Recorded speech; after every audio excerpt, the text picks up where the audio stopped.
You there, Bars? G'day, Tim. How are you, mate? Mate, not bad. How you going? Good. Yeah, good, thanks. Good. Double header tonight.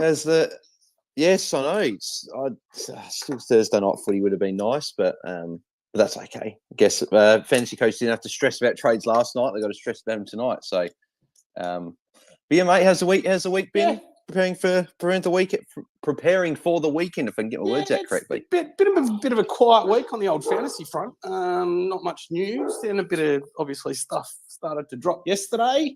Of course, we all bloody got trolled. But you know, I think that's probably just going to remind us to be a little bit more diligent in the future. But yeah, I mean, pretty bit of a ho-hum kind of week. There's not.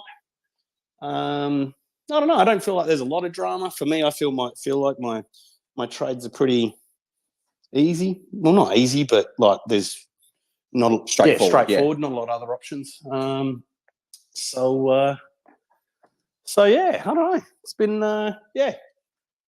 just kind of well, that's the complete opposite for me. Got 50,000 options to be going through. Obviously, we chatted on the phone a little bit last night, going through a couple of those options. And then the text messages. Text messages.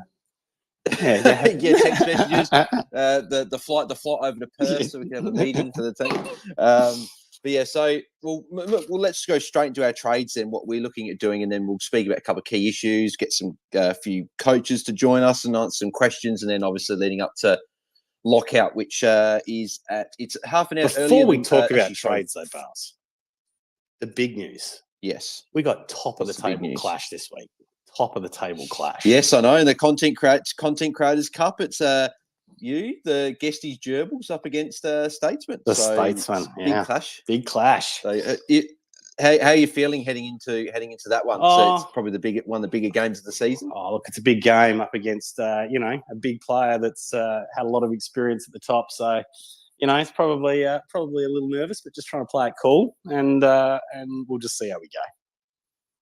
Yeah, I've got Alex Junk Time Janitors from Break In Pod, so that'll be. I look at it. We haven't got too many dissimilar. We only got about 5 or 6 different. Did so you it's hear going to be his ACL.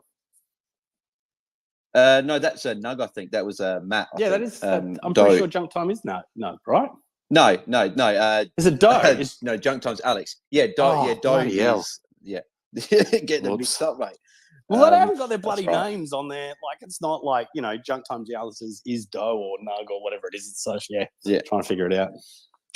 Yeah, so that'll be a tough one on a few different. So, come down to a few key players and stuff. So, fingers crossed that I can get the job done there. Hopefully, get back-to-back wins. First time this year in the Content Creators Cup. That'd be nice to do. So, and of course, for those coaches that want to get onto that online program, infinitewealth.com.au/AFL fantasy. Yep, get involved, people. It's good thing Tim's doing, so make sure you get involved if you wanted to do that. So, Tim, let's move into what we're looking at doing for the week, and then we'll go through a few key issues. So, what trades are you looking at doing? So, you said a pretty straightforward week. Yeah, pretty straightforward for me. Look, basically the idea for me is I want to get 2 done rooks off the ground, not off the ground, sorry, off my bench, and improve my team. So for me, it's just JVR and Lockie Cowan out to Blake Drury and Rory Atkins. Sweet, going for a bit of cash there. I was obviously considering upgrading Setterfield, but obviously with Parrish and his calf, I'm not that bothered about that now. Yeah, I think Setterfield could have a good score, and he's got some good. I think it's after this week. He's got. I don't know the order. I know he's got North Melbourne in there. Yeah, so he's got Richmond's first. And then Dreamtime, hang on, Jesus, Richmond. Eagles, North Melbourne, and then North, isn't it? Yes, that's a great run for Setterfield. So so if you're holding him this week, you're probably holding him almost to his buy now.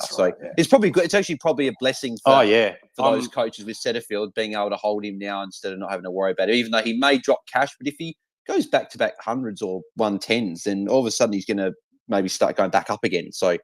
Hopefully for those coaches that got Setterfield, he can do that. So I mean, I just feel much better about leaving him there. So Yeah, that's right. You'd rather him than a rookie. Yeah, and then that's for sure. So the only other issue I've got really is Rochelle. It'd be interesting to see whether he gets that midfield role again or not. But it'll be an easy trade for me next. Once again, I say easy. Fucking, I'm getting ahead of myself, aren't I? But I said to a few people that have asked me about Rochelle this week. As a Crows fan, I'd give him one more week because it's the last 2 weeks Crows have lost, even though there's been close losses, but. Obviously, when we played Collingwood, phone up Dacos on the screen on TV at the moment. When Keys was trying to take Dacos, and then last week I think it was Geelong and Geelong, tough matchup. They wanted the bigger body mids in there because it was Geelong. Whereas I just think this week St Kilda Crows got to bounce back off back-to-back losses. If they are serious about making finals and stuff and pushing on, which I'm hopeful they are, then Rochelle, I think, will go back in the midfield and you'll do pretty well in a good matchup against St Kilda. But if he doesn't, then that's when you can say, yep, 3 weeks of data, move him on, and you can move him on to a big boy. And apart from Chincotta, Ashcroft and Sheasel, it'll then be I'll have a peddler I can downgrade and upgrade, like a Rochelle to, probably. Well, there'll be a ton of options, right? And I'm sure it'll get me probably pretty close to the $900,000 mark. So so that it's and look, I mean, this is also because a lot of people moved quick on Setterfield last week as well, and this is just sometimes how the game goes. Like, I didn't move him, I kind of held him, and sometimes luck just turns your way, and it worked out well. And we'll see how we go, of course, but I kind of feel like it's kind of worked out. Yep, no, that's good.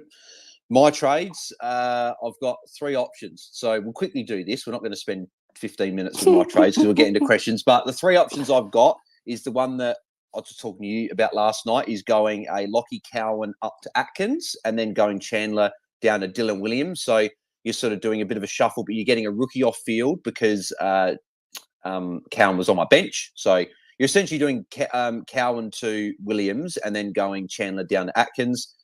Gets a rookie off field, and you sort of get the 2 money makers. Plus, I'm worried moving forward with you've really only got Drury that I don't have, but then besides that, who's the next rookie coming in? Because you got Will Gould, who, if he stays in the team, could be an option, but if not, there's no one else. So I'm happy to jump on Williams to then get Drury next week and pay a little bit more for him. Second option is a little bit of like a sort of, you're not getting rid of the bigger issues in your team, but I could do an Ashcroft down to an Atkins and do Sean Darcy up to Tim English and get that just sorted, and don't have to worry about English. Helps with the buys for the Iraqs and stuff. But obviously you have to play one of Chandler or Pedler on field for the week. Or the third option is you go Darcy to Gawn, and then you go Cowan to Rory Atkins. So you sort of you get rid of Red Dot. But I'm not as keen as the third one. So it's one of the top 2. I'm still leaning to the first one for cash gen. I don't think this week is the week. Yeah, that's what I mean. Jump off Ashcroft. I'm thinking it's number 1. I'm thinking it's the Williams and the Atkins this week. Get the rookies in, and then you can potentially look at Darcy to English next week, or whatever, or you can reassess next week. But that was easy, mate. Would you agree with that? Taking you so long for?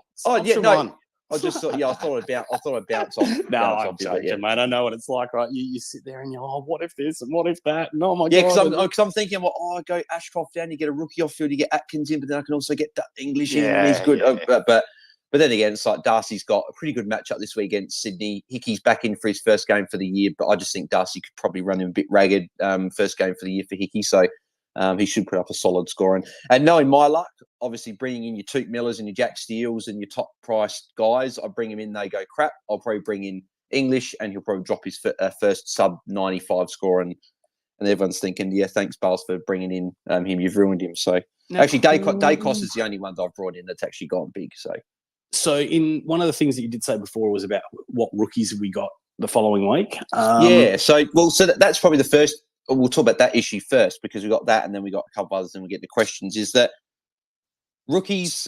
We've said all year they have been thin, and they have been thin. We've been lucky that we've had one or so every couple of weeks that we've been able to jump on. But looking at it this week, you've got your Drury, who's obviously cheap. You've got Will Gould if he plays more than this week, but he's got a 24 break-even. So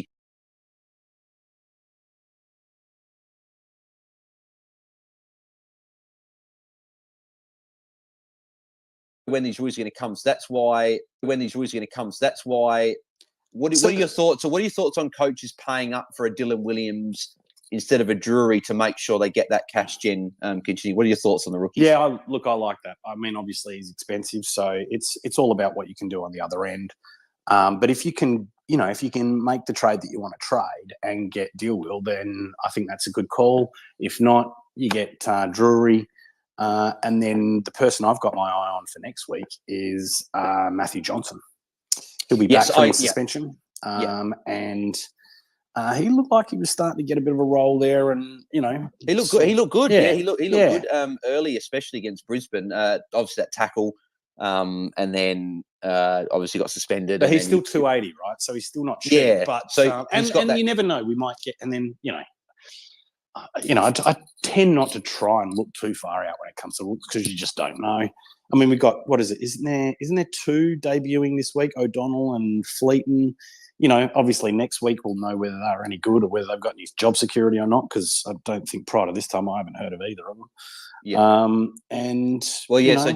So James O'Donnell was only on the list, I think, 36 days ago. Like he's obviously Simon O'Donnell, former cricketer's son. So pretty good, very, very good story that he's taken pretty much less than 2 months, or just over a month, being picked up by the Dogs, the Category B rookie, and then make his debut. So he's definitely one to watch, because if they brought him in this quickly, then clearly they like something there. So he's one that I'm watching. But the one thing, going back to Matt Johnson, that obviously you mentioned him there, was that I was listening to Pete and Ryan Daniels. If you don't listen to that podcast, it's a good podcast. Hell yeah. Pete obviously from the Plus Six Pod, and Ryan Daniels, Footy Rhino, we all know him. They do their team podcast every Thursday night after teams, and it's about a 25, half an hour podcast. It's good, sort of short, sharp, go through the teams. And the one thing I got from Ryan Daniels was he was saying that he would expect, because they were talking about Erasmus, but he was saying he expects Johnson to come back in because he was playing well. He was like having a go, even though he did a mistake and with that tackle. But he said that clubs like to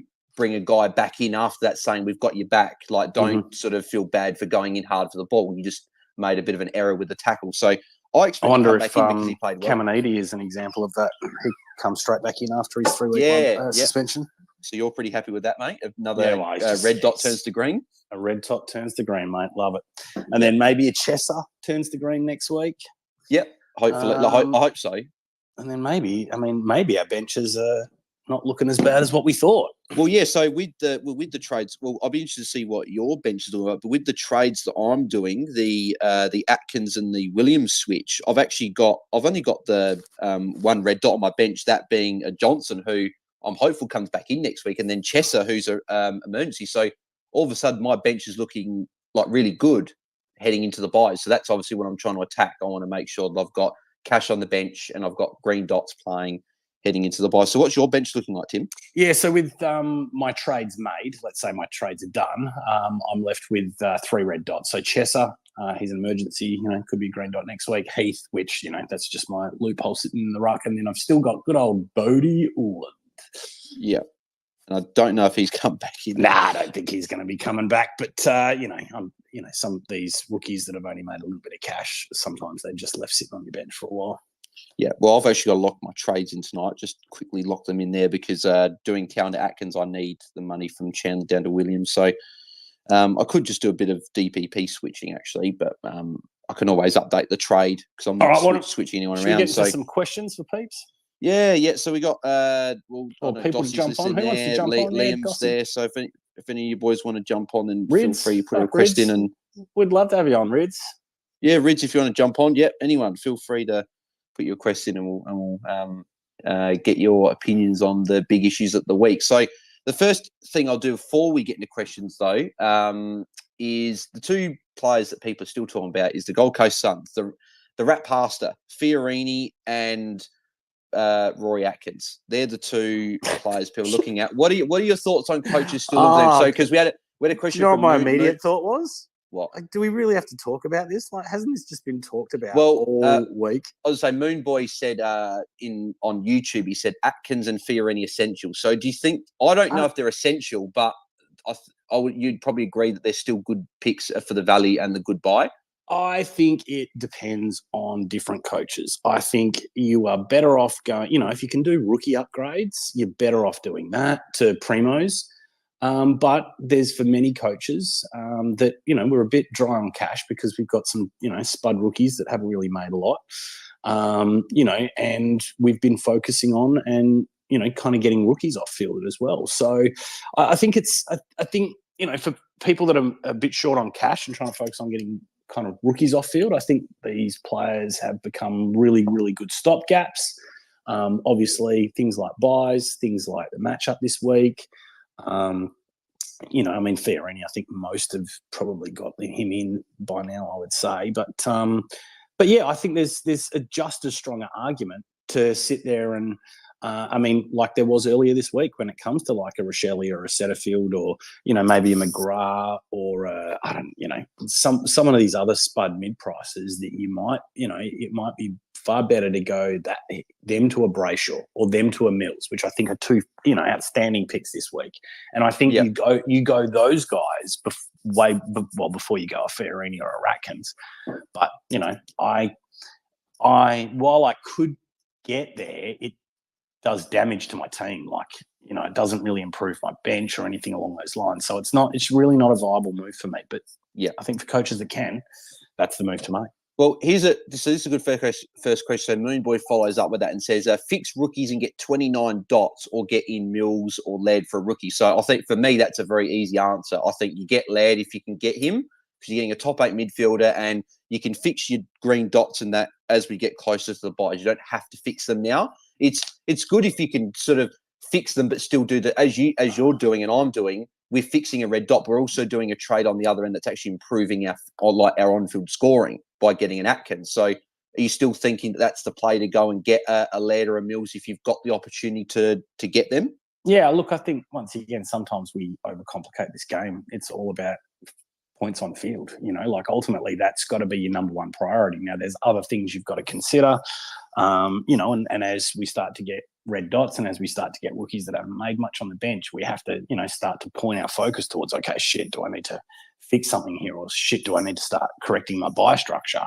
But your number one priority is always going for points. And the thing that I've noticed in my playing career, call it, and, I'm not an expert. I was terrible to begin with and I had to learn, and listen and learn from others how to get better. But the thing that I've noticed is that, you got to be aggressive in this game. And I don't mean over aggressive, but you have to keep looking to take ground. You have to always be looking to take ground. And any time I've taken a sidestep, like, we often talk about a double downgrade or I've kind of like, all right, I'm just going to fix up some red dots on the bench. I've always noticed that that's been the catalyst for me slipping my rank. Yeah. It's allowed other teams to move past me. Yeah, well, I'm closing in on you, mate. I'm 6,500 now, so come on, baby. Not as anxious about your rank anymore, are you? No, well, it's because I've improved every week this season from round one, bar 1 week where I slipped, I think, 3,000 spots. But besides that, I've improved every week, which is the aim of the game. That's what you want to do. You want to improve your team every week. You want to rise in the ranks every week. And the fact that I'm now in the top 10 in the Content Creators Cup in terms of overall ranking, again, I don't care about head-to-head. I've been unlucky, so hopefully we can get something in the overall ones. But I'm slowly rising, and yeah, it's been a good couple of weeks. But hopefully we can push on and it keeps going. So because you can have one bad week, like for example, like DC and Holmes, you were talking about how a few things didn't go their way last week, and they end up scoring a couple hundred points behind par, and they drop like ranks. So it's just luck it's exactly very, very prevalent in this game. So it's like you can have 1 or 2 injuries a week, or you can have no injuries for 7 weeks, and then you rise up. So it's just I think it's kind of I don't know. Here we go. Let's get philosophical, but it's like everything in life, right? Like it's good after the fact to kind of do a review and reflect whether you produced a great result or you produced a shit result, because sometimes we don't review and reflect when we produce a great result, and then we don't learn how does produce that result. But when you have a bad result, sometimes you got to reflect, because maybe you made the right move and maybe luck just didn't go your way, and that's part of this game. Yeah, exactly right. So, well, we'll get into a heap of other questions as well here. So we've got the one here. So Rid said, "Sorry, lads, just doing dinner for the boy." That's a good Rid. Mate. If you want to jump on later, mate, feel free. But if not, then it's all good, mate. I'd love to have you on a Sunday as well if you're ever free. JLM says, "Hey gents, sitting in the top 2K, good stuff there. JLM got 3 red dots on my bench, but thinking of going McGrath to Atkins and Setterfield to Laird. Thoughts? What do you?" So if you can still get if Setterfield's your biggest issue, so I'm just going to assume JLM that he's your biggest issue. You're still getting a guy like a Rory Laird who's going to be in your side rest of you. Do you still make that move regardless? I like that. Yeah, because you're getting off McGrath, and Atkins is scoring more than McGrath and making a ton more cash. Like McGrath's dropping and scoring worse. So I think they're both upgrades. Yeah, I agree. I agree. I think they are. So. Now, one, you may only have for a week or two, and this is what you've got to be a little bit careful about. I think, with Ratkins, what you've got to be careful about is the state of your team. Like, if you don't have too many issues, I think it's all right because, if he does get dropped next week, you just trade. Who cares, right? But if you've got, a bunch of issues or a bunch of people under injury clouds or, stuff like that, then all it takes is for 1 or 2 cards not to go your way, and suddenly you might be looking at a donut. Yeah, I like this question from String Being PE on YouTube here. He every YouTube video I do, he puts some funny questions in. He says, "Hey, Bells, what rank should you be before you start using it as a pickup line to meet girls?" So I'm not sure fantasy football is going to work anyway. I was going to say that unless you come first overall and you can say you got. I still don't know that that's going to get you anywhere with chicks. Maybe if you drive it in the Hilux. Yeah, but good luck with that. Oh, that's funny. I like that one. Babe, check out my hat. Yeah, look, it's got number 1 on the side. Yeah. So this one here, AFL Fantasy Big Fella said, "What to do with Rochelle?" Obviously, you're a Rochelle owner. As I said, are you agreeing you just probably give him 1 more week against Saints in a good matchup? Look, I didn't think about it too hard this week because, bigger issues. But is it probably the same as Setterfield? If you can get him to a top 8 midfield like a Laird or Brayshaw, I'll probably tick that off. But he's not a keeper, right? So if you can get him to a top end, then why not? Yeah, exactly right. But if you've got like a Jinby on field potentially, or a Chandler, I'd still get them up first. But it's definitely an option to trade. He's not a keeper, but yeah. Jacob says Parker or Mills. I'm Mills here as well. Yeah, I think he's got the highest ceiling. Underpriced. Paulie D. Going for me, Pedler and Wilmot, bringing in Drury and Anderson. Tick, tick. Love it. 1 down, 1 up. And you get Noah Anderson, who is going to be very handy over those buys. That wasn't a question. That was more a... Being a bit smug there. Yeah, so look what I'm doing. It's a flex, mate. It's a flex. That's right. Well, shout out to Paulie D, who's in Paulie. Good on you, Paulie D. He's in my cash league. So yeah. J Ball says, Will Powell or the Pastor?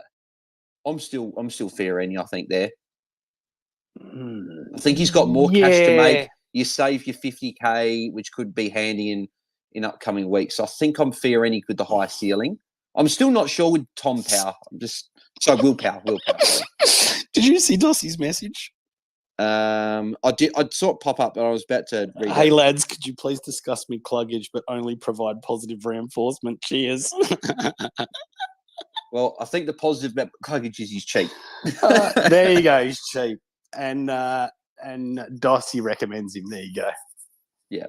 If Dossie recommends, he's buzzed. So he's a week early. He's probably going to go 120 for McCluggage. So if you want a guy going 120, go and get McCluggage, I reckon.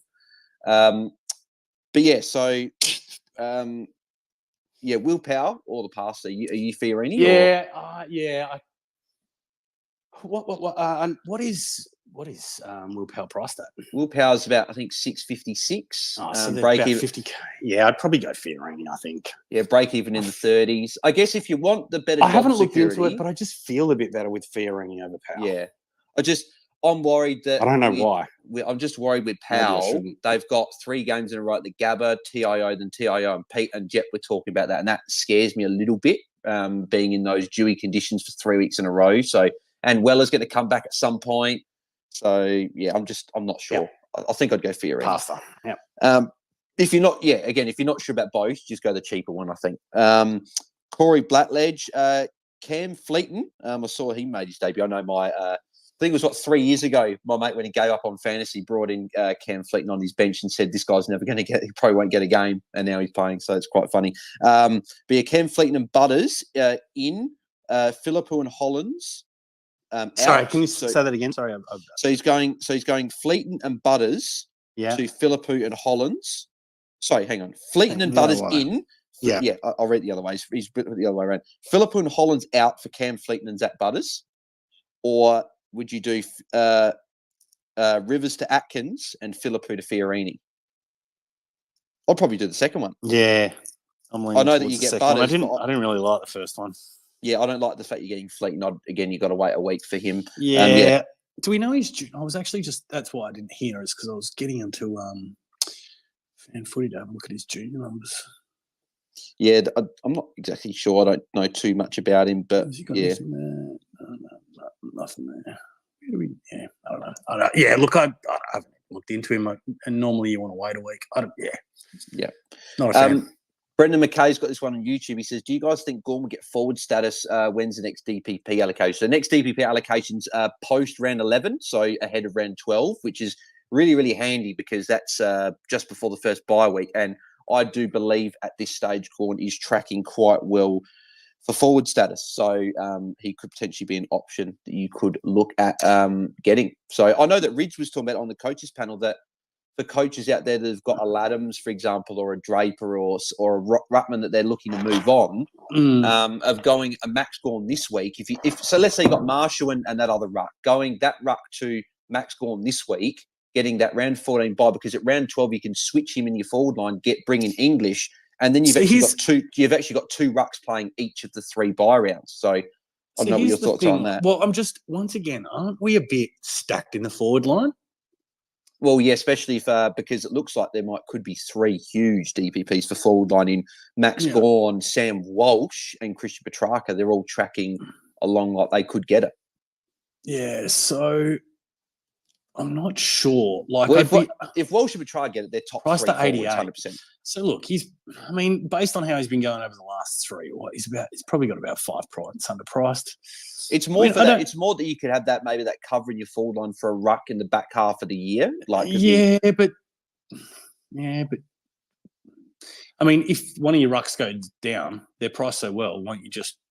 Yeah, so you're saying you just part for English and not worry about it. Yeah, I don't know that you need the cover. Look, it's a nice little. What if you can do bonus, what if you can do if it was I don't know, ruck. Let's say a ruck was injured, you go down to Gorn to make cash, and you go a rookie up to someone. Would that be something you then tick off in that scenario? So who are you trading out in the rucks to get Gorn in? Yeah, I know that's what Darcy. I mean. I'm not. Yeah, if it was Darcy or something, if you went him down, if someone's got no issues whatsoever, and they just want to get some cash and they've got no rookies, could you go Darcy down to Gorn, use that cash on top of a Chandler getting a free Irene or something? I guess you could, but once again, I'm just. You're probably not sold on it. No, I'm not. I'm not sold on it. B, and I can't see how. Yeah, look, maybe there's a world where it gets Darcy off. It gives you a bit of cash. How much is Darcy worth? $849. It's okay. So you're getting about 100K. Yeah, I mean, look, maybe it's potentially a move. I would then fix up maybe you wouldn't fix up Setterfield now. It'd be Chandler. Yeah, okay, Chandler. Yeah, I mean, look, I could tick that off. Yep. If you went a Darcy to a Gorn and then a Chandler to a Fiorini. Yep, you could do that. Yeah. Yeah. So, Finian's got the next one here. Would you guys get rookies off field and do Ashcroft and Fergus Green to Will Power and Fiorini? Or Pedler and Green to Drury and Mills? Second one. Drury and Mills? Mm-hmm. Yeah, I think the fact you're getting a primo and price and a primo, I'd go that path. If you were getting, say, a Butters and Drury, I'd then go Pound and Fiorini. But the fact you're getting a Mills has the potential to be a top 8 midfielder. I'd be doing that one as well. Hell yeah. Yeah, it could be a top 4 midfielder. Yeah. Connor Johns, Doherty or Tom Stewart? Doherty. Doherty's expensive. I'm still Stewart. I'm still. What are they? You're saving yourself 100. You're saving yourself about 120 odd K. The buy works a lot better with Tom Stewart, so I'm Tom Stewart there.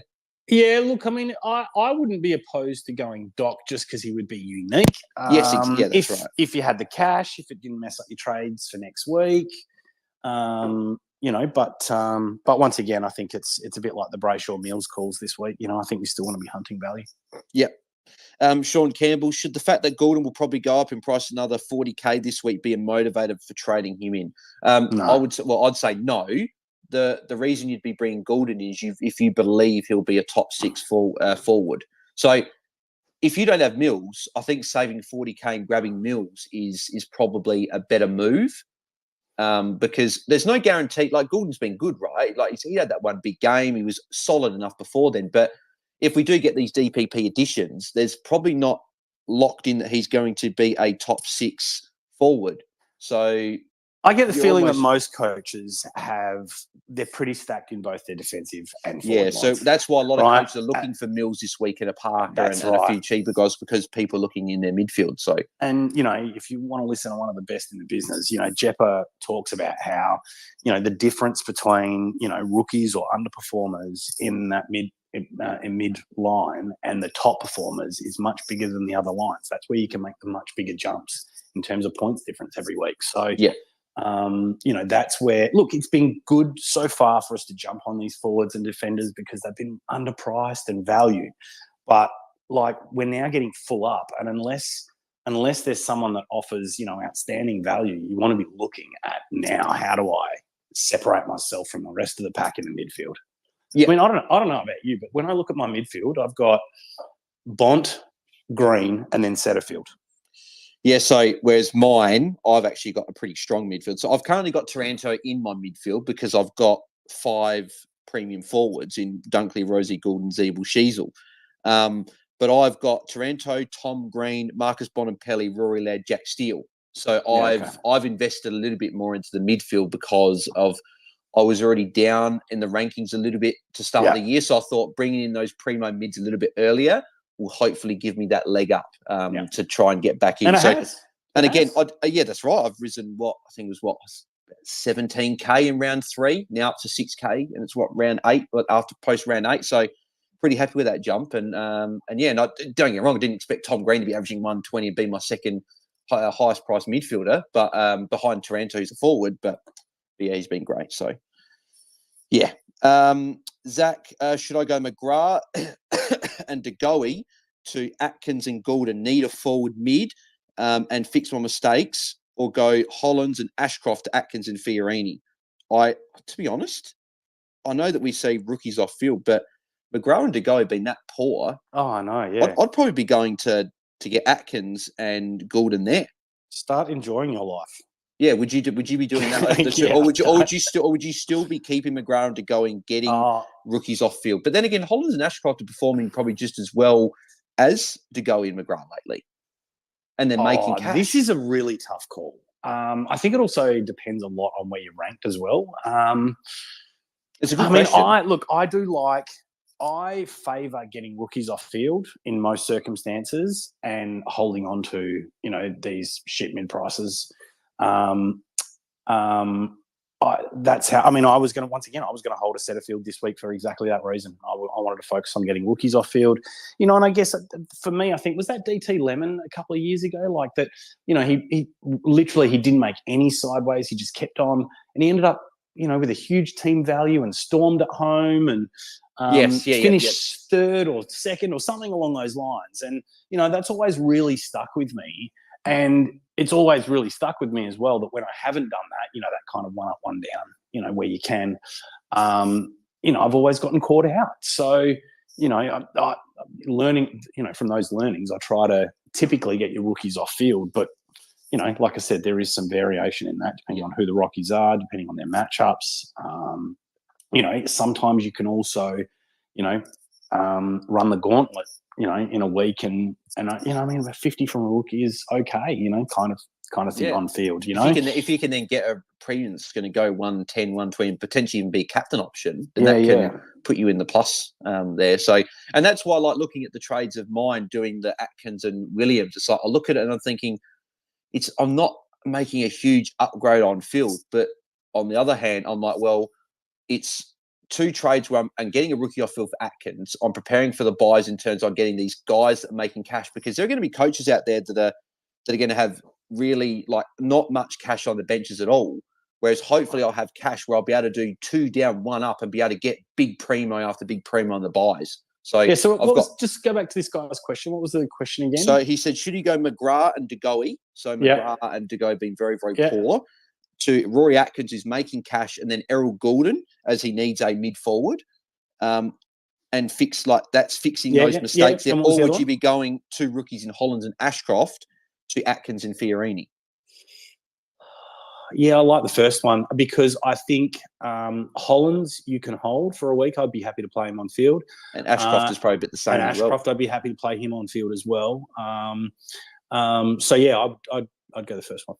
I would probably agree as well. So, but if anyone else has got any different thoughts on that, please let us know. Let Zach know in the comments, or let us know what you think, because that is a tough one. So remember, we're fanatics, not experts. Yeah, and I see DC's tuning in as well, mate. DC, if you want to jump on for a chat with us, mate, feel free to jump on. Or actually, is Mrs. DC free, mate? Nah, joking. Jackson Ball says, "Hey fellas, Jinby and Lockie Cowan to Laird and Drury, or is Mills Brayshaw a better primo option?" For me, I'm on Laird this week. I think he's a great target. I would be 100% picking Laird over Brayshaw. Brayshaw's got Sydney this week. I wouldn't be surprised if he gets a tag from one of Mills, Ryan Clark, or James Rowbottom. I think it will be Rowbottom. And he's got Geelong next week, who have got guys that can go to him. And Mills, I'm not sold on, whereas Laird, I'm sold on. And you're getting rid of Red Dot, so I'll tick those 2 off as well. DC has jumped on. DC, mate, how are you? Yeah, good, guys. How are you going?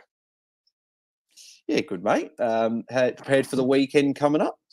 I think so.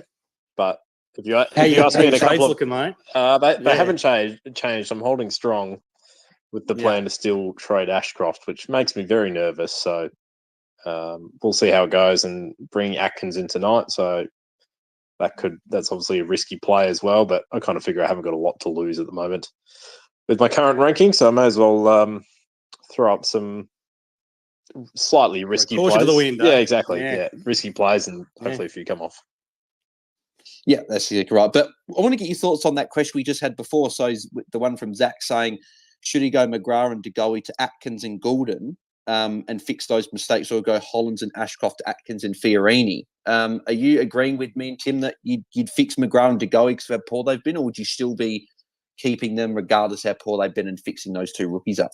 Yeah, and I think McGrath's got to go from what we've seen. DeGoey's been very up and down, but I think at this stage of the year, I'm okay with moving those kind of guys on. I'm not sure I'd be going to Goulden personally. Still worries me that he's going to be a bit up and down. Forward. Right. Yeah. Okay. So, yeah, if that's what you need, he's going to be a good option. He's going to be around the mark for the top 6 forwards. I just think that one on the weekend is probably still going to be out of the box for him. We obviously saw that huge preseason game, but that was with a lot of CBAs, and he really had no CBAs at all last weekend. So typically wingers have the potential to put up those games, but we don't see him do it regularly. So I'd be a little bit cautious.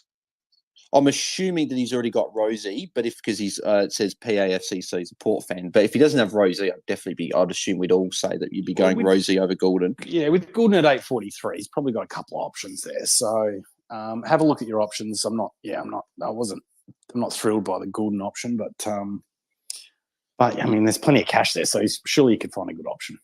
Yeah, he needs. So I'm just having a quick look here at forward. So like potential guys that if he wasn't to go Goulden, who he could potentially go. So that around that 840k range, you've got Jeremy Cameron, but again, we just don't. He sort of can be up and down. Zeeble, if he didn't have Zeeble, would we still be going Goulden over Zeeble?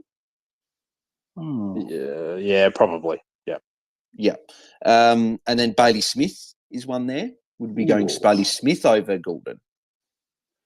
Yeah, Bailey Smith's an interesting one because it's obviously a few people are talking about him being an option. I'm still a bit hesitant. Out?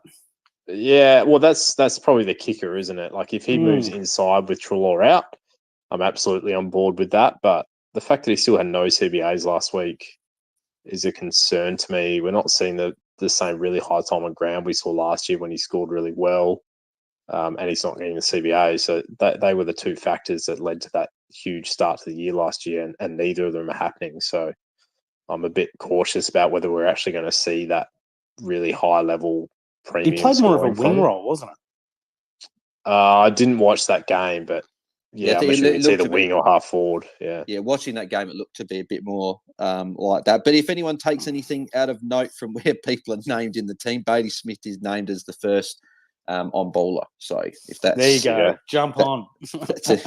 It's certainly not the worst punt. I mean, we were talking about Mills last week, and this idea of taking a punt on him last week just because of where his price was at, and the idea of him playing on ball. And that obviously now looks like a great move at the moment. So, you could do the similar thing with Bailey Smith, I guess. Yeah, I don't mind it. Yeah. So, well, actually, we haven't spoken about this yet, but you guys spoke about it on the Twitter space on Wednesday night, on the Hat Chat Twitter space. And Tim, I know you didn't have your captain VC there. So we'll go through captain. So, DC, mate, what are you looking at doing your captain and VC? Because it looks like this is probably not quite a straightforward week for captains than we've had in the previous weeks. Yeah, I don't think so. There's certainly a few different options, and none of them really stand out to me as an absolute home run necessarily. So at the moment, I'm rolling with Taranto, but we got half an hour before the start of the game. I still might change that. I'm tossing up which way to go. The other one that I'm semi-keen on is Tom Stewart. I think the Tigers do give up a few points to defenders. Got a ceiling. He's definitely got a ceiling. That'd be a bit more unique. And then I'm rolling into Dawson as well. I think he's probably the most logical option in my team at the moment. Yeah, I know Jep's listening at the moment. So, Jep, if you want to jump on and have a chat, mate, feel free. But Tom Stewart would be the sort of player I know Jep would VC, because as Jep said, he wants to go those VCs as those high ceiling guys to try and get that leg up with those extra points. So, Tim, what are you looking at doing with your captain and VC? Yeah, mate? Well, I wish it was the other way around, but I'm VCing English into Dawson. Yeah, I like it. I really wish it was the other way around. I really wish I had the VC on Dawson, and then I could kind of roll into a kind of safer, English captain, because I think Dawson's going to have the ceiling. But I'm pretty happy with both those picks. Yeah. See, I'm looking at Max Heath out. Obviously, not playing red dot does help. I've got most of the games, so I'm actually looking at one of Josh Dunkley against the Bombers at the Gabba. I like his last two games of 115, 172. I know he plays better at Marvel, but the fact that he's now starting to play well maybe signifies to me that he's getting used to that Brisbane system and he's getting open for those plus sixes and getting those tackles. So him, and then I'm also looking DC at Sanchez boy, Bont against Carlton. So I don't know what you boys think about those options, eh? I don't know what you boys think about those two VCs, but Laird will be my backup captain on the Sunday against the Saints. So would you guys be picking Dunkley or Bont, or you're not sure? What would you be doing out of those two? That's a tough one. I think they're both okay options. As I said, I don't think there's too many this week that scream to me that, the matchup and the role and everything's perfect. But, we've obviously seen ceilings from both of those guys, and it wouldn't surprise if they dropped another one this week, but it also wouldn't surprise if they dropped to 90 or something like that. We've seen that a bit from both as well. So I definitely looked at Dunkley as an option too. Yeah. Tim, would you be favouring one or the other? I couldn't pick between them. I'm just I'm regurgitating someone else's info, right? So Dunks plays Essendon, right? And I think the Gabba. Who have Essendon played over the last 2 weeks as well? Because haven't their mids gone fucking spare? They played Port last week. Yeah. Butters did quite well. He would have done a lot better if he didn't go off injured. And then actually, maybe Dunkley, because I know that Carlton do hang on to the ball a little bit more. So maybe there's. Let's see who go. And they play. Paris shout for the Bombers as well. Geelong. So that midfield's going to be a bit weaker. Actually, maybe I'm completely full of shit. Maybe just to get us out. Yeah, I might go Dunkley. I reckon. I've had it on him for a couple of days. I think it may have been about Bont versus Carlton. Maybe that was it. Anyway, I can't remember. I had Taranto at the start of the week, but just sort of thinking, I didn't realise I could have a red dot that was later in there. And plus as well, the fact that Geelong, I don't know if Taranto's going 140. I wouldn't be surprised this is a game tonight where you get 2 or 3 players score low hundreds and then the rest score 90s and 80s. So that's sort of why I'm not at Taranto, but he's been so good this year that he can put up a good score. So the only reason I flip back to Taranto is the fact that Dangerfield's out as well. So you've got Dangerfield and Guthrie missing, and that midfield for Geelong starts to look a little bit younger and a little bit weaker than what it usually is. Like they're going to roll. I'm assuming Blixarves through as a midfielder a lot tonight. Probably Atkins through there. Bruin might get a bit more run, and then Holmes. So it's not really the all-star midfield they've had at times. Yeah, and here's another one for you, DC. If you go Taranto VC, he has played Geelong 4 times in his career, average of 107.5, and he's played at the MCG 16 times for an average of 107. Yeah. So he's got good I think he's a reasonably both. safe bet. I can't see a 130, 140 coming, but I reckon he could probably do that 110 plus still. Yeah, exactly right. So he's a good option as well for coaches to look at. Ben Tass says, does Heath play if Marshall doesn't? No, because he's not in the emergencies. It'll be Calvin's favourite man, Tom Campbell. So the Carlton Blues says, evening, gents, Mills and Drury or Doherty and one of Fleetner O'Donnell?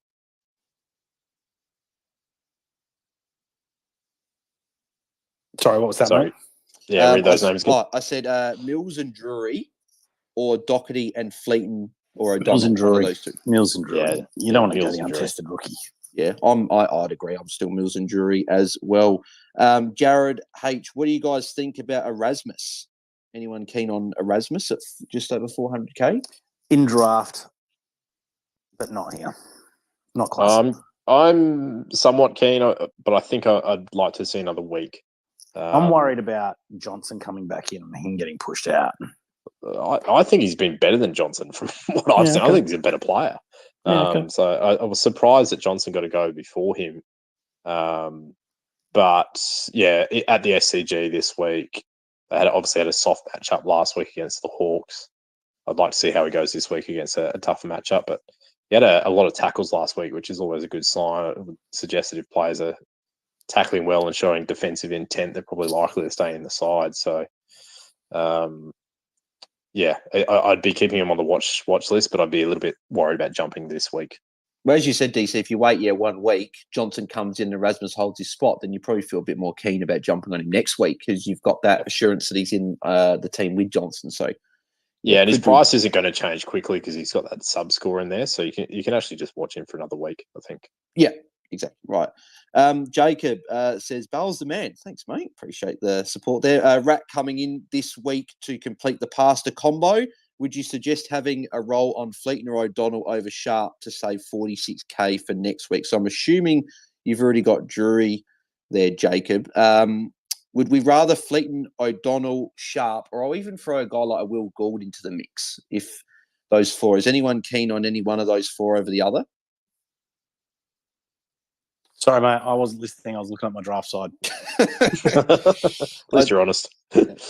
What was the question? He said Rat's coming in for him this week to complete the pasta combo, and he said that would you suggest having a roll on Fleeton or O'Donnell, or would you go Harry Sharp? And then I also said Will Gould is another option to put in the mix. So what one would you go of those 4 rookies? How much is Harry Sharp? 246. So he's got Drury already. He's already got Drury, yeah. Yeah, I'm assuming he's already got Drury, yeah. Yeah. I wouldn't go Sharp. I think he's right on the edge in that team. I wouldn't go O'Donnell because he's going to play as a key defender from what I can gather. It's probably Gould if you got to pick one. Well, he's also going to play as a key defender, I think, because he's coming from McCartan. So I actually think from almost by default, it's probably Fleeton. Do you know much? Does anyone know much about Fleeton? I think I don't know much. Averaged 20 plus disposals in the VFL from something I read earlier. So I'm hoping that's accurate, and I haven't just told everyone fibs. But I'd maybe have a punt at that. But with coming out, I'm assuming he'll be on the fringe again when comes back in. Yeah. Well, Jeff, if you can't jump for a chat, let us know a little bit about Cam Fleet. And if you haven't, I don't know if Jeff's tweeted about the rookies yet. I'm just having a quick look. Doesn't look like it. So I'm not sure about Fleet, but yeah, could be Fleet if you want to go and save that little bit of cash there. John says, holding Chase Jones for one more week. He's averaged 93 plus in the last 3 Adelaide Ovals. So I know you boys had Chase Jones. You guys still have him?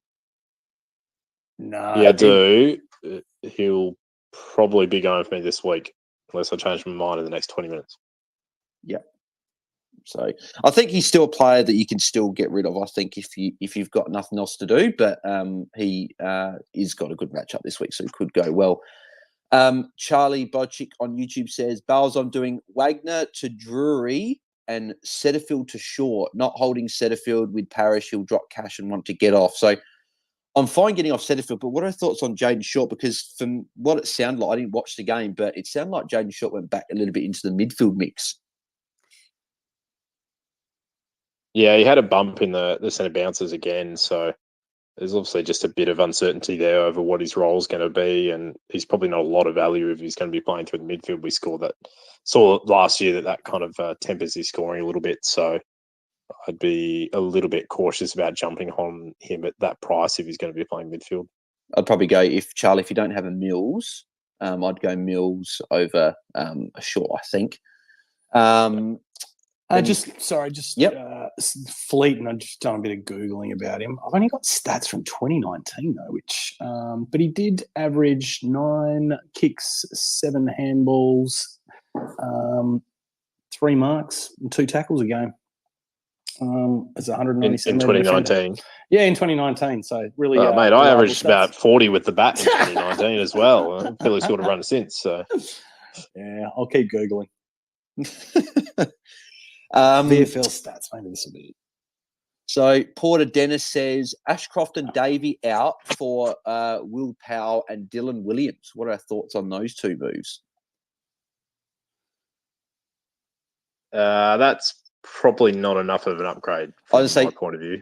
If you're getting Ashcroft, I think DC, as you're looking at doing with like a Mills, I think if you're going Ashcroft, you've probably got to go into a bigger midfielder, I think. Would you agree? Yeah, I would say so. Williams, to me, could be a nice cash gen play, but he's probably not going to score a lot more than some of the rookies that people have already got on field. And you're paying up for him now anyway. And who was the other player, sorry? Davey to Williams, and then Ashcroft to Will Power. Oh, Will Power, that's right. Yeah. So I mean, Will Power again been really good the last couple of weeks, but we haven't seen him do it before. The Gold Coast are obviously playing a pretty friendly style of play at the moment. I'd still be a bit concerned that his role can get flicked around because he can play that more defensive third tool kind of lockdown role. So if that happens, he's liable to drop a 50, 60 type score on any week as well. So be a little bit cautious if you're moving on Ashcroft to someone that's not a surefire hit. Yeah. It could actually come back to burn you.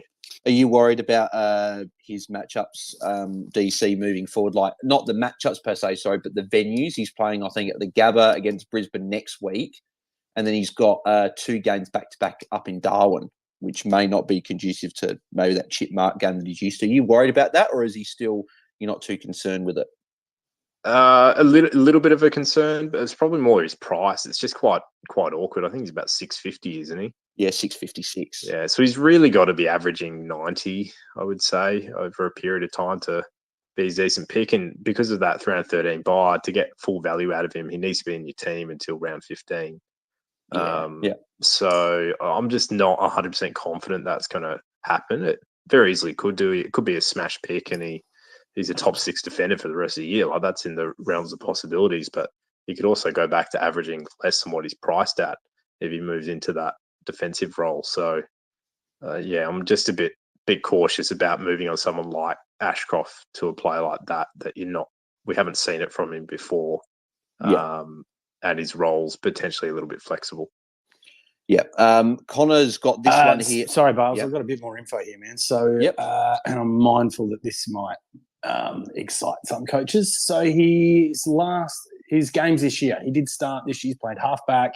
He did start this year. He had a 66 in terms of fantasy points in his first game, but then he turned up in his second game. He went 103, 99, 86, 103, and 106. So he's averaging, I don't know, call it 90, high 90s this year on the back line for GWS in the VFL. He's probably coming in for. I know Isaac Cummings out, so I don't know if that's just like I don't know what Isaac Cummings done, but still don't like him untested. But he doesn't look too bad. I'll tell you what though, Cummings being out, you know who that's good for? Whitfield, my boy. Whitfield. Yeah. So hopefully he can put up another big score in a tough matchup. Connor Johns has said McKenna up to Stewart or Rivers up to Doherty. McKenna up to Stewart or Rivers up to Doherty. I'd actually go Rivers up to Stewart if you can. I don't know what you boys think. No, I think I'd still move McKenna. I think Rivers has got first. Hawthorn this week, so hopefully he'll actually. That's a good point. Yeah, it's a good point. Actually, yeah, I'll do McKenna to Stewart. I think. What are your thoughts on Doherty DC? He's got the round 15 bye, which could be a bit of a stickler for some coaches. But if coaches are looking at him, what are your thoughts? He's what 909k. Not sure exactly what role he's playing. Yeah, and for that reason, I'd just be waiting a bit longer. He's very lowly owned at the moment. There's not a huge amount of upside there from a price perspective, so I'll just be waiting a bit longer and see if we can work out what role he's actually going to play for the rest of the year. Yeah, I agree. Fallen Wrath has said Hollands to Drury and Philippa to Mills. Tick, tick. Yep, definitely. I'll tick them off. Hey, boys, I got to run. I got to get to the footy. I was got to get to the varsity. No, the footy tonight, mate. So, that's right. You're gone to the game. That's right. So, beautiful, mate. Well, enjoy the footy, and we'll chat on Sunday night. Yeah, good luck to everyone with your tries. I'll probably go a couple more minutes, then I'll need to jump off as well. So that's right. We'll go for a couple minutes, and then we'll probably wrap it up as well because we've got the game starting in 16 minutes. So, all right, boys, catch you later. Sweet, beautiful. Thanks, Tim. Speak soon. See you, mate. No worries. Yeah, DC, we'll probably answer you a couple more, like one or two more questions, and we'll probably finish up. So I'll let you go, and I'm sure that you've got dinner served up shortly. So I'm actually getting takeaway. Mrs. DC's out tonight, so I'm going to wander down the road and pick up my Thai takeaway. Sounds beautiful, mate. Underscores has said, should I trade out either Callahan, Chandler, Chase Jones, or Pedler? So if you want to rank them, so who would you trade first, Callahan or Chandler? I don't even know what. I know Callahan had a good game a couple of weeks ago. I'm not sure what he did last week. He got a 70, bang on 70. Yeah, that's against the Dogs in the wet, so it's not a bad score. They've got Collingwood, but then they got the Saints next week.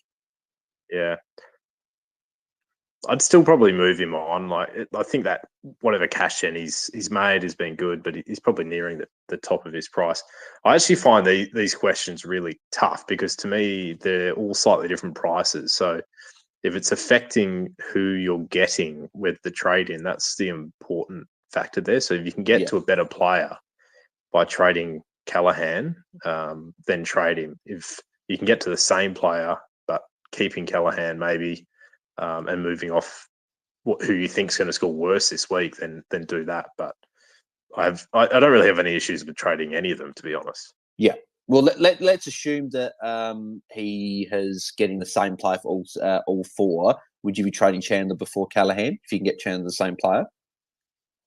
No, I still think I'd actually go Callahan because Chandler's got the Hawks this week, so at the G, so should be good again, I think. You trade Callahan before Chase Jones? That's a tougher one. I think Jones has shown that his floor is really poor. So if that game is contested, then maybe he's going to struggle. But we obviously saw last week that the Saints are happy to sit off against certain teams. But I think Adelaide are a bit more dangerous with ball in hand with guys like Brodie Smith and obviously Dawson, who are really penetrating kicks. So I'd be a bit more concerned that game might be a bit more competitive and contested than what we saw the Saints play last week. So maybe that doesn't suit Jones. So you go Jones out first? Probably Jones out first, yeah. And then Pedler's the final one. But I think you probably... Is Pedler still got I think Pedler's still got a low enough to 48 break even. So yeah. So he's probably you could probably hold him for another week. He might make another 10 or 15k. Yeah. Brendan Mackay says, is McPherson a top 6 defender or forward? So what are your thoughts on McPherson? Is he just too expensive as an option now? Yeah, I don't think he's top 6. Our forward lines in particular this year are really deep, and like even if you look at the defensive line, I mean, he might be around the mark for D6, but there's a few guys up there that are clearly well ahead of him. Like we were just talking about Doherty, I still think he'll be top 6. Dawson and Dacos are obviously way ahead of everyone else at the moment. We've seen Sicily at times look like a step above, but he's been really consistent. We could even see guys like Short and Mills get defensive status in a few rounds' time as well. So he's obviously been an awesome pick, and for anyone that got him when he was still under 600k, that's outstanding. But yeah, I'm a little bit cautious about whether this is going to continue. Yeah, I'd agree. We'll do the final 2 here. Taj Locke says, would you rather Wilmot to Drury and Chandler to Will Powell, or Fergus Green to Drury and Chandler to Fiorini? For me, I think it's the second one. Who was the second trade out for the second trade? Sorry. So it was Fergus Green and Drury. Fergus Green and Chandler to Drury and Fiorini, or it's Wilmot and Drury to Chandler and Powell. So it's essentially Wilmot to Powell or Fergus Green to Fiorini. Yeah, I'm not 100% sold on either the Fiorini or the Powell move at their price, to be honest. But maybe Fiorini just because he's more highly owned, and Fergus Green's out. Yeah. So maybe go that move. Yeah, and then the final one. This is a good one here from Jack Canane. Says rank Fiorini, the pastor, Will Powell, and the Rat King. How are you ranking the 3 in terms of priority to bring in? Probably, as weird as it sounds, because his job security is easily the shakiest. I think it's the Rat King, because if he plays for another 2 or 3 weeks and you don't have him, he's probably hurting you more because of how cheap he is and how much cash he's going to make. Whereas I think Powell and Fiorini are starting to get to a price where it's a bit awkward. And if things don't go right in the next few weeks, they can actually burn you at those prices. Whereas I think it's really hard for Atkins to burn you unless he puts up a stinker tonight and gets dropped next week. But I don't think that's likely. So or at least I think he'll be good tonight, which is the bottom line. So he's probably making 50, 60k. And then if he gets dropped next week, you've still made 50 or 60k.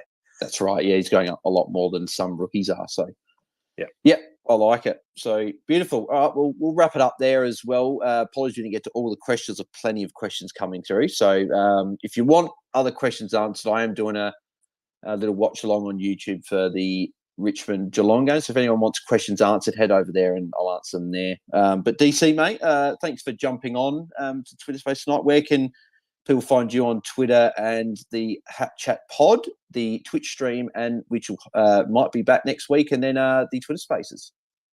Yeah, we pretty much listed it all there, mate. So yeah, thanks for having me on. DC Caterpillars, where you find me. You can find Hat Chat obviously on all the podcast streaming platforms, and the Hat Chat Pods at Hat Chat AFL on Twitter. Yep, perfect. Go and follow those, everyone there. And then your DC, any final thoughts before we wrap up? Just keep at it and try not to get too down like I did last week if you don't have a good round. Still 2/3 of the season to go. So if you've had a good first 8 weeks of the season or a bad first 8 weeks of the season, there's still a lot of fantasy footy to come, and just keep at it. And hopefully at the end of the year, everyone will be happy enough with their ranks. Yeah, exactly. And the buys as well, which I hear mentioned everywhere, that's a time where people can make up big rounds. So as you said, if you struggle in the first few weeks and you have a good buy round, you're probably in a better position than what some other people are. So definitely. Beautiful. Thanks, DC. Have a good weekend, mate, and we'll chat to you soon, and we'll catch everyone in the next Twitter Space on Sunday night. So we're out, guys. Cheers.